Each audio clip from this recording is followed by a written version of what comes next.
So, quick PSA. The leveling layout in my last video is incomplete. Thank you, Roffrey, for kind of noticing that and letting me know. There's supposed to be 24 levels total, and there's only 23. The discrepancy between our characters actually lies in the custom class. Also, side note, I have an Instagram, Twitter, and Reddit. So none of them had Nerdy Gamer Gal available. If you find those on social media, that is not me. It's _ Nerdy Gamer Gal _. I don't know if I should just change my channel name to include them. Oh, sorry for that inconsistency. Okay, so finally, number 1, cheat a little. So if any of you saw this conversation, you'd already know, but I did technically cheat a little. No, not the duping glitch or anything, just like a little ingenuity to save time. But I mean, come on, this isn't like the first or even 5th time I've played this game, and seriously, who has time to max out athletics? But make sure to save regularly, and don't overdo it the first few levels. I do recommend saving before, because not only can you level up too quickly, but you could also drown, so please be careful. And also, since you will level up kind of quickly the first few levels, I do recommend leveling up athletics a bit at first because it's gonna level up anyway. So since we're getting the cheap advice out of the way, no, still no. Number 2, avoid contact with enemies.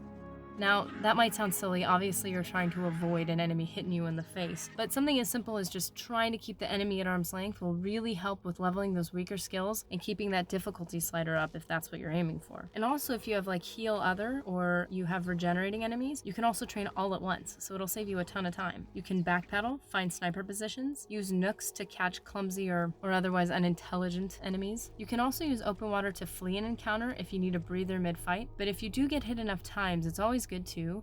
Number 3, be aware of nearby beds. Sleeping refills your health, stamina, and magicka, and knowing where the nearest rest stop is can really help when you're trying to save potions, avoid leveling restoration and willpower, or when you want a quick place to just level up. One of my favorite ones is Dawnot Cave. Also, my player home is the cheap one in the Imperial City waterfront.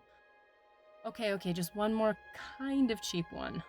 Number 4, let others fight for you.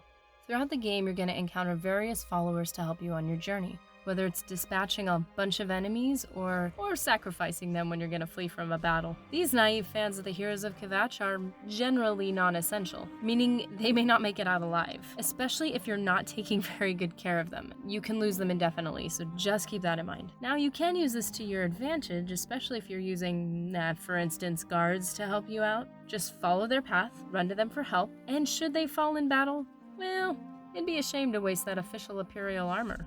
You'll also be able to have your own personal bodyguard if you follow the Knights of the Nine questline. Whether or not you have an extra sword or bow to fight alongside you, you will always want to.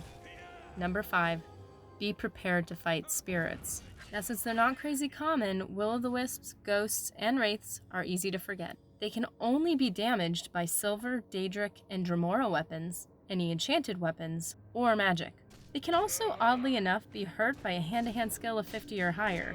This is due to its journeyman perk, damage to creatures immune to normal weapons. That's just hilarious. This actually makes me want to try my hand-to-hand.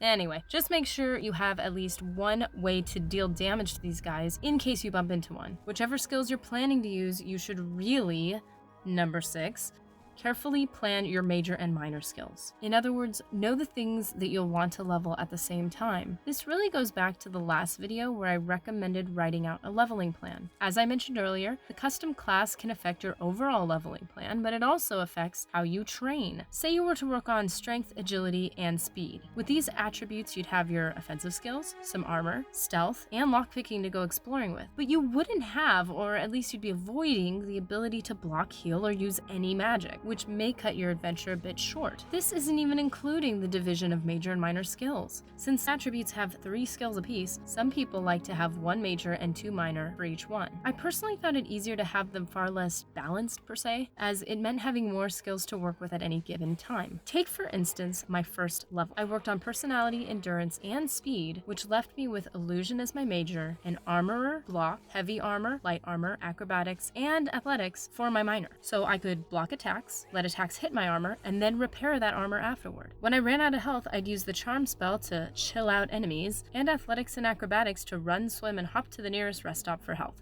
rinse and repeat until level up. So I would then run to that rest stop, level up, and move on to the next items on the list. Planning which skills should be major and minor helped to ensure I'd always, or at least usually, have a diverse set of skills to work with. Number 7, ratio items.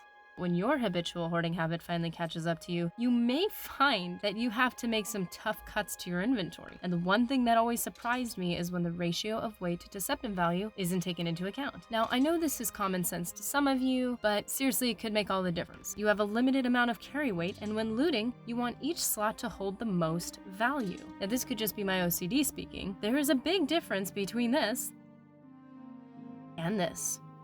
It's not just about the price, but because it weighs so little, by the time you have it take up one slot, you have 600 coins. A lot of the ingredients are worth 1 septim apiece, but they only take up 0.1 slots in your inventory. So even these are worth 10 septims a slot. If you have to declutter your life, make sure the items you keep are the ones that bring the most joy. So I guess brilliant tip or trick 7.b would be earning money should be your first goal.